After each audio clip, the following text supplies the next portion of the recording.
Бисмилля, альхамдулилля, вассалату вассаламу аля расулилля. Аллах субхану ва тағалаға хамды сана болсын, пайғамбарымыз саллаллаху алейхи вассаламға Алла тағаланың сәлем және салаваты болсын.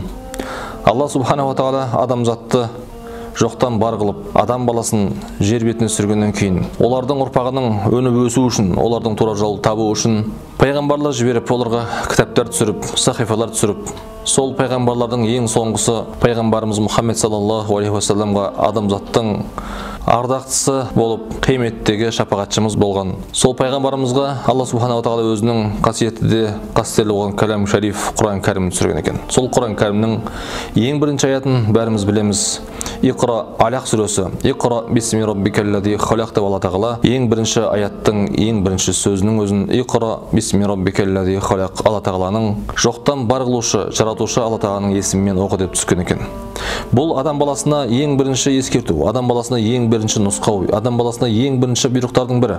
Адам баласы адам болып қалу үшін, саналы түрде Алла тағаланың алдында құлшылық істеу үшін адам баласына әлбетте білім керек.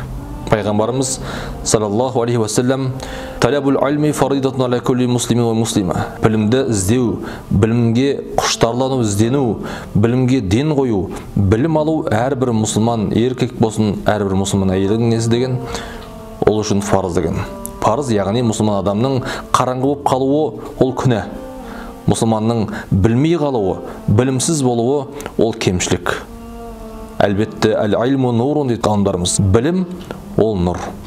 Яғни Алла тағаланың жолын көрсетуші, Алла тағаланың жолын меңзеуші, Алла тағаланың ризалығын іздеуші адам үшін білім ол бірден бір Аллаға апаратын себеп. Ол нұр, ол құлшылық, ол ертең Алланың алдындағы дәреже, ол ертең Алланың алдындағы сауап. Сол үшін де Омар ибн Хаттабтың сөзі бар. Аллах субхана ва тағала бұл кітап арқылы, яғни осы Құран кәрім арқылы бір қауымның дәрежесін көтерсе, екінші бір қауымның дәрежесін не қылады деген, түсіреді деген. Яғни қайсы бір қауым, қайсы бір ел, жұрт, халық болып, ел болып, осы Құран кәрімді дәріс қылып оқыса, оны дәріптесе, оның шариғатын ұстанса, адал деген адал, арам деген арам деп білетін болса, яғни Құранның ішіндегі бүкіл бұйрықтарға бойынсынатын болса, сол қауымды Алла тағала дәрежесін не қылады? Көтеріледі. Яғни Алланың алдында ардақты бір қауым болады, ардақты ел, жұрт болады, болашағы айқын, баянды бір жұрт болады. Керісінше бұл ілімге ден қоймаса, бүкіл ілімдерді талап қылып, бірақ Құран кәрім артта қалатын болса, онда артта қалғанымыз. Онда біз адамға құл болып кетеміз.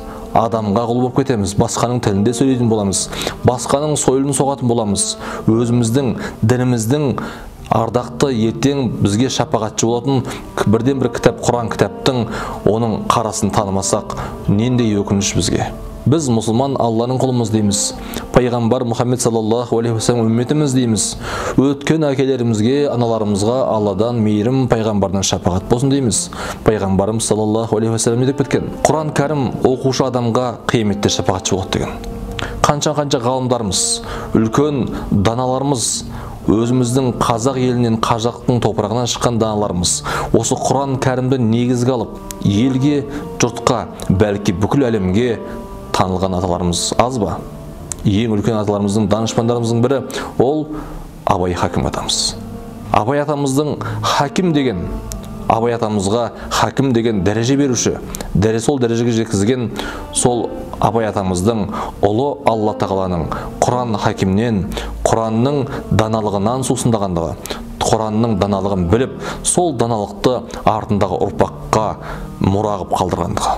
Бұл білім, біз әлі де оған көңіл бөлмей жүрген білім, біз әлі де оған уақыт бөлмей жүрген білім, ол пайғамбардың мирасы.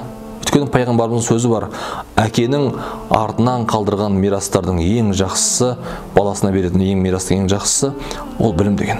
Қазір 21 ғасырдың адамымыз. Бұл заманда аталарымыз, әкелеріміз ойлағанда жоқ осындай дүниенің болатындығын. Қаперіне кірген жоқ. Бірақ біз бұны көзбен көріп, қолмен ұстап, жемісін жеп, немесе таяғын жеп келетірміз. Өкінішке орай. Мұсылман адам Алланың бұйрығын орындаудың ішінде сол білімге көңіл бөлмесе, адам баласы мұсылман бола тұра адасады екен. Ол туралы Алла тағала Құран кәрімнің қанша аяттарында өткен қауымдарды меңзеп, солардың ішіндегі Бану Исраил, Израиль ұрпақтары. Оларға Алла тағала білім беріп, анық, қанық бүкіл шариғат, солардың шариғатын анық білдіргеннен кейін олар не қылды? Адасты. Сол үшін біз әр намазымызды оқитын Құран кәрімнің Фатиха сүресінде біз не дейміз? Biz ihdinas siratal mustaqim siratal ladzina an'amta alayhim ghayril maghdubi alayhim waladdallin. Я Раббымыз, бізді тура жолға бастай көр. Өзіңнің нығметіңе бөленгендердің жолына бастай көр. Я Раббым, бізді өзіңнің ашуыңа қалғандардың жолына емес, немесе адасқандардың жолына емес, Аллахым. Өзіңнің нығметіңе бөленген сол кісілердің жолына бастай көр. Біз деп не қыламыз? Аллаға дұға қылып мінәжат қыламыз. Алла субханала тағала сізбен бізді мұсылман қылып жаратты. Сол мұсылманшылықтың қадірін білейік, ағайындар. Бізге кешегі ғана намазсыз, дінсіз жүрген қауым едік. 70 жыл бойы Алла тағаланың бұл бір азабы болуы мүмкін. 70 жыл адам діннен айырылып қалуы, дінсіз өтіп кетуі қаншатылармыз. Бірақ Алланың қалауымен осындай егемендігіміз келіп, ел болып, етегімізді жинап, мешіттеріміз ашылып, Құрандары басылып, қазақ тіліне аударылып, қанша діни хикмет кітаптар, хадис кітаптары, осы дін саласындағы кітаптардың ақидамызда, фиқх мәселесінде оң солды ажырататын кітаптардың барлығы қазақ тілінде, өзіміздің тура ана тілімізде аударылған кітаптардың бар болып тұрып, бірақ біз оған үңілместен, одан ізденбестен Алла тағаланың алдына құр, бос, кеуде, пенде болып баруымыз өкініш. Кезінде бір кісінің хикаясы бар. Өзі көрші оқыр екен, екі көзі бірдей көрмейтін үлкен ақсақал екен.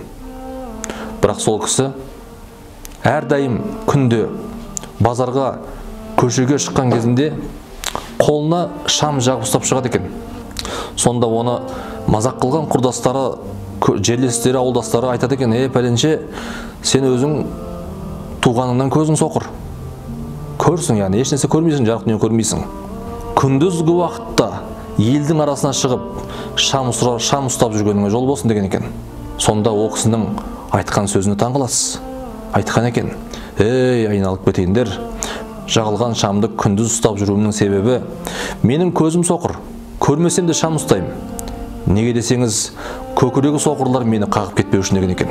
Алла тағала сол білімімізге, білмесек, білгендерден сұрайық. Алла Құран кәрімде анық айтқан: «Фас'алу ахля зикри ин кунтум ла та'ламун». Білмесеңіздер, білгендерден сұраңыздар. Яғни білмеймін деп жүре берудің өзі қате, өзі күнә. Білім ізденуші деген аттың өзі үлкен дәреже. Сол үшін иншалла білмесек, білгендерден үйренейік. Үйренгенімізге амал істейік. Мұсылманшылығымыз иншалла нығая берсін. Дінімізге Алла тағала қуат берсін. Алла тағала әртүрлі жаман індеттен сізбен бізде сақтасын. Еліміз тыныш, жұртымыз аман. Еңсеміз биік елдердің қатарына қосылар иншалла.